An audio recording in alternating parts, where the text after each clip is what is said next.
All right, in this episode of Restoring Christine, we do some hammer and dolly work on this fender. I had a welded patch that had a little bit of divot in it. I went ahead and I used the hammer and the dolly to get it straightened out, and then put some body filler on top of that, leveled it all out, got the body line straight again. If you're interested in seeing how we got this done, please stay tuned.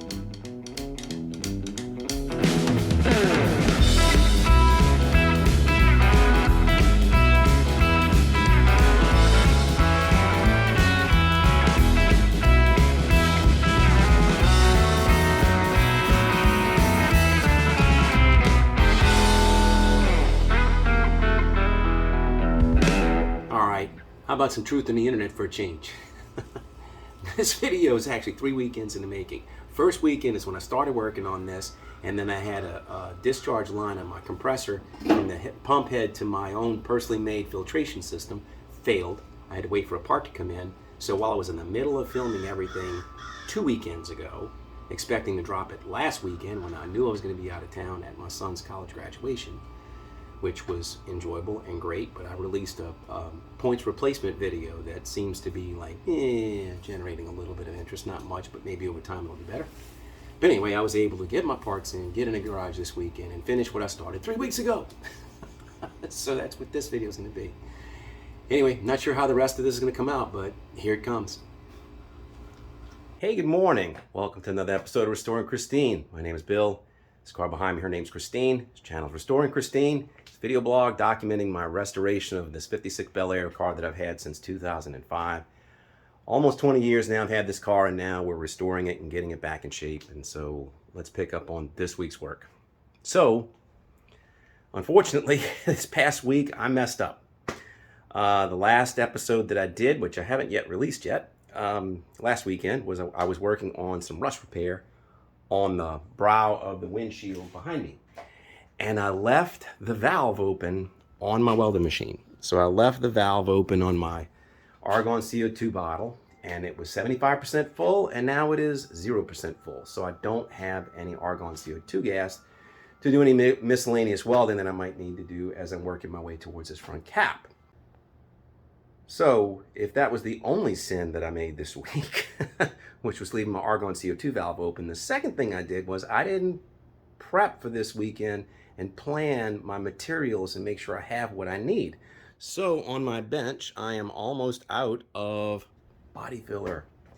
I have just a little bit left of each. I'm using Maxi Fill and Maxi Light, two Roberto products. One is to build it up, and the second one is to feather it out. And I've got enough to play with, but I don't really have enough to really dive into any big things. So I've got an idea of what I'm going to do this week to make some progress, to get something done. So let's get into that. So way back in the early days of my channel, when I was first starting this out, I went and looked back. It's episode 10. Over a year and a half ago, it was right as Hurricane Ida was approaching in the Gulf of Mexico and was threatening us and on. But what I was trying to do is I was trying to distract myself. And in episode 10, I put a patch on this fender. So these fender wells, the way these Tri-5s are made, there isn't an interior fender well like you might have on the 60s and 70s versions of these cars. You know, when you got to the Impalas and the Chevelles, you know, they had a wheel well. So the water sprayed up and it hit the bottom of the fender. So the bottom of these fenders sometimes rusts. And I put in a patch just here. It's about 4 or 5 inches wide by about a foot long. And it's got a little crease on it, and it dives over, but it's got a weld along here, here, here, and here. And even though I fit it in, this is on the top of a dome, if you will, and then when I welded it all the way around, heat caused it to all shrink. So now all this dropped down about 1/4 of an inch. It's just a little bit too much for what I want to do for body filler. So what I want to cover today is I'm actually going to flip this fender upside down. I'm going to grind down the weld on the backside, and I'm going to try to stretch this to make this with metal hammering work to try to get this a lot closer than what it is. And one last footnote, in episode 10, you see all this scruffiness in my face? That was before I had a beard. For 50 plus years of my life, I never had any facial hair, but Hurricane Ida changed that. We didn't have any running water, so I said, well, I'm not going to shave until we have running water. And then once we had running water, I had enough of stubble out that my wife could see it, And I said, well, what do you think about this? She says, well, I like it. I think it's kind of cute. Well, that was the end of that. So I've kept it ever since. So since the Ida episodes, now you're dealing with Bearded Bill. So let's get to work on this today. All right, so let me get you right up on it so you can see it's the welded patch goes from here to here and from here to here. And if I put a straight edge on it, it's aluminum flat bar, you can see I'm on the ridge. So there's like a crease, there's a high point crease that runs right where I got this straight edge. And if you can see how much this flathead screwdriver goes underneath, you know, it's a pretty good bit. So I can't quite tilt it all the way up. So it's maybe 3/16 of an inch, but you can see it's like from right before the weld, here's the weld here. So right before the weld it's diving in, and then right at the weld it's low, and then here right before the weld, this is where the weld is, that's where it's high. You know, it just drops down just suddenly. So I'm going to try to stretch this weld around this perimeter. I need to flip this fender over to do that. So there's the back side of the weld. You can see it a lot better. It's a little bit gorilla on the back. I've never doctored this, so what I'm going to do is I'm going to take my disc grinder. I got my safety glasses, my gloves, and I got my Harbor Freight Hercules grinder. I have a Ferd PFERD grinding wheel. I love these. These are awesome. This will cut that down like butter. They're better than stone wheels. And then for a stone wheel, I have the Walter Flex Cut. This is something that Fitzy's Fabrication recommends and uses, and I love them. These are great. So I'm going to use these to cut this down, get this smoothed out, and that'll make the weld a little thinner to be able to stretch it.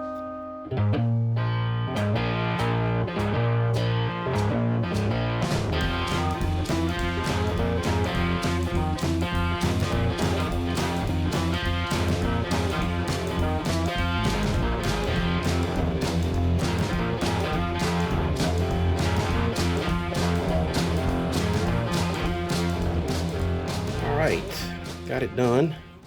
It's pretty smooth. It's a little warm right now, but it's pretty smooth. I'll be able to work with that. It's not as gorilla as it was, and cheated a little bit. I told you I was going to use the Walter Flex Cut, and I did. But what I showed you was a new one. That's the new one. And what I just did is I got the last bit of mileage out of an old one. So it's starting to fall apart now, but you can see you can get a lot of use out of them. But that one's done. It's starting to come apart at the edges. It was not like that when I started just now, but I think I caught it on an edge, and it cut it up. So now this is all prepped. So let me go ahead and get my body hammer, my dolly, and let's start beating on this. All right, here's the top side of the fender. Here's the weld. You can see the heat kind of affected the primer from me grinding it. So let me show you the gap again. Here's what we're dealing with, and I can get that screwdriver most of the way through it. So let's start tapping on it.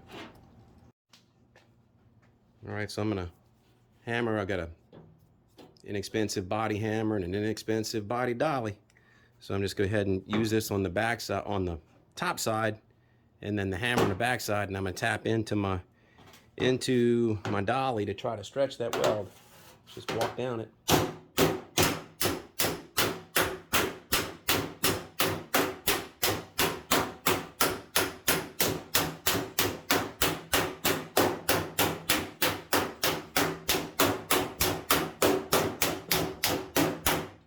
I'm intentionally hitting into this so that I can take that metal and thin it and stretch it.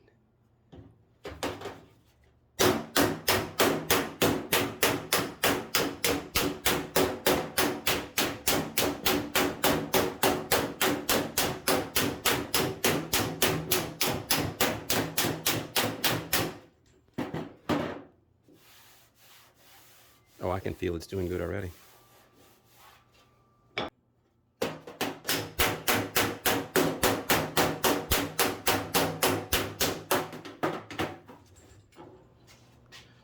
All right, I'm going to work all the way around the perimeter of this weld. So far I've only tried to stretch this a little bit.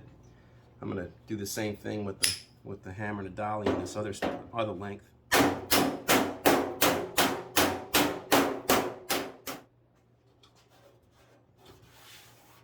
Yeah, think I'm doing good.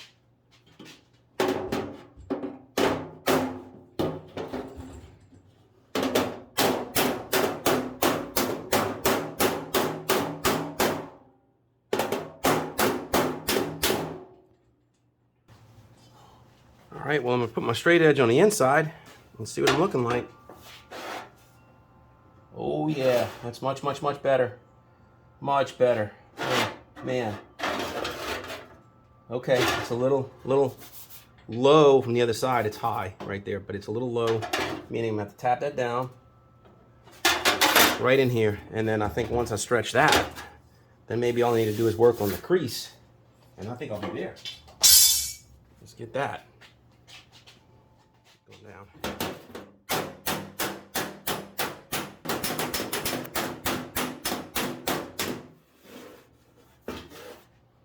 Let me flip this fender over, take a look at it. All right, I flipped it over so you can see it. Ooh, that's looking good.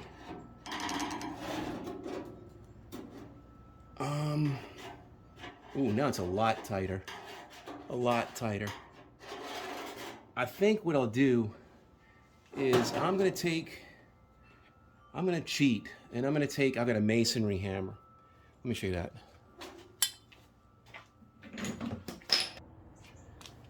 Okay, I took my straight edge and a Sharpie. I found the groove over here, and it's right about here. Found it on going this side. I put the straight edge in between, drew a line with the Sharpie. Now I've got my brick hammer and a little, I don't know, it's 1.5 pound, 2 pound maul. I don't know what that is. Might only be a pound. So I'm gonna just run this down this way and tap down that seam. I've got a 2x4 underneath it that has a trough in it.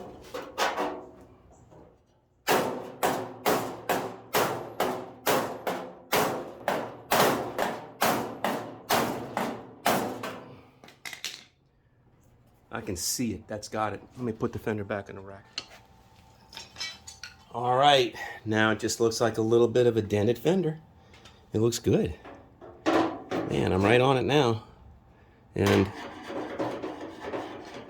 it's down, you know, somewhere between a 16th to less than an 1/8. That's good right there. Look at that. Here's the seam. So there's the seam. Remember it was riding high? Now it's riding nice. Look at that. That'll fill out. And guess what I've got? I've got enough body filler to do that. So let's do it. So as I mentioned earlier, I'm using Roberlo fillers.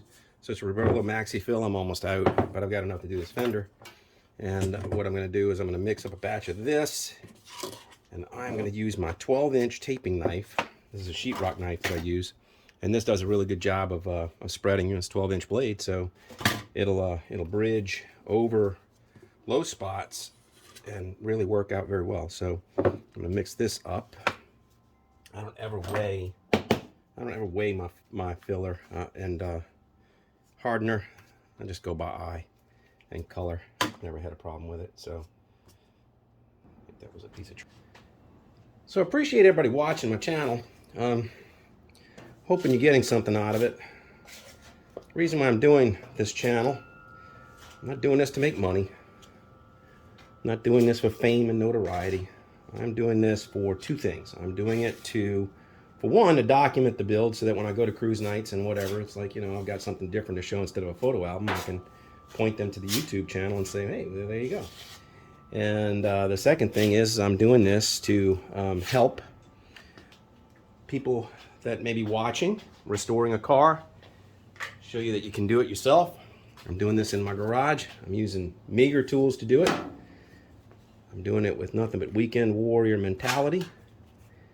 And it works, you know. So hopefully it'll help others that are in a similar predicament with a Tri-5 or any other car that, you know, classic that needs to be restored. And the last thing, which is the most noble, is I am doing this for my kids. I have 3 kids, all adults, and the youngest is graduating from college next weekend. So technically, when you see this video, it's going to be this weekend. I'm getting a little bit ahead. So I will be out of town as you watch this video. And what I'm doing, like I mentioned with this build, is I want to leave a legacy for my kids to remember when Dad was a younger man and did interesting things with his hands. You know, so instead of a photo album, many years from now, maybe they'll be looking at this video and they'll say, hey, I remember that guy. All right, I got it floated out. A little tough on this with it's stiff. It's very stiff, but I wanted to make sure I had a lot of fill material in here. I'm gonna sand through most of that. I mean, that's a ton of material that's gonna end up on the floor because it wasn't that bad off. But I don't like wasting filler if I mix it. So there was an eyebrow patch that was left over from whoever restored Christine the very last time, which might have been in the 1980s. And there was a patch that was here, and I didn't redo it. I said, you know what, I can probably try to do a better job, but just a little bit of fill material will make that job look great because it didn't have any rust and it was solid. It just wasn't very pretty. So I put a little fill material there to work with the eyebrow because I had it left over and I didn't want to let it go to waste. So I'm going to let that cure, let it harden, and we'll come back and sand it with the airboard. Well, long time no see. Since that last segment, it's been 2 weeks. After as I was waiting for that body filler to cure, I went inside and I was working on something inside, and suddenly I hear a loud poof. Like, oh no, what happened? I come in the garage and the discharge line off the compressor head came loose from the compression fitting, popped off, snapped off my cooler, broke the cooler. So I had to order a new cooler, which I got a new one, same one that I had before. So I got a new cooler. I have to change that. But I also got a new line. I'm not going to put that hard line anymore. I ordered a custom-made high pressure, high temperature line to come off of this head. So I've got a line that's going to come from here to here. This is rated for 500 degrees and 5,000 psi. So it's both high temperature and high pressure. So I'm going to get this back online. I'll be able to get to that fender and finish it. But this is now 2 weeks in the making. We'll see in a minute. All right, here goes nothing. Got the line on. Took a little while to do this.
All right, it's certainly not perfect.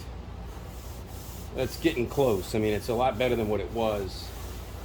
So what I'm gonna do is, I don't wanna work with this too much more off the car.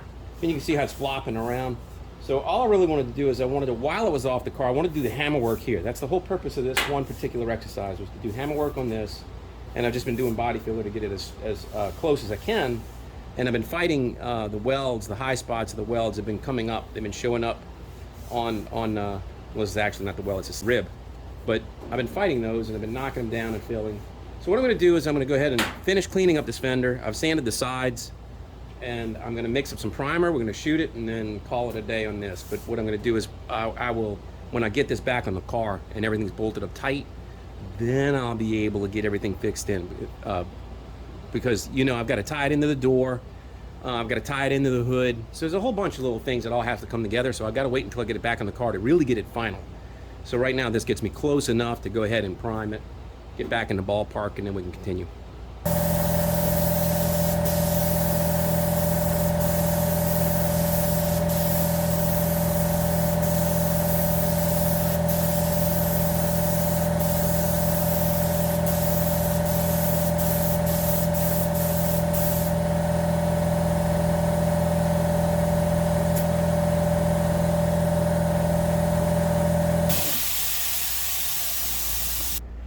All right, we got it.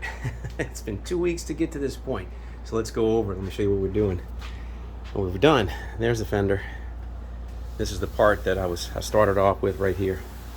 And you know, flat finishes makes everything look good. It's got a little bit of imperfection in it, but it's looking really good. It's close. It's really close. So I did some work on the side. I've got some work down here to do when I put the car on when I put the fender back on the car. And then this new hose that I got for the compressor, this thing's been working like a champ. I love it. So it's allowing the compressor, it's allowing a little bit of vibration here that was like wiggling free this fitting just where the nipple is on the end of that cooler. But that's gonna do it. Been a long time to get to this point, you know. So anyway, do appreciate everybody watching my channel. If you're liking the videos, I'd appreciate you giving a thumbs up. And if you're enjoying the channel, a subscription would be great. So until I see you next time, please take care of yourself. Cheers.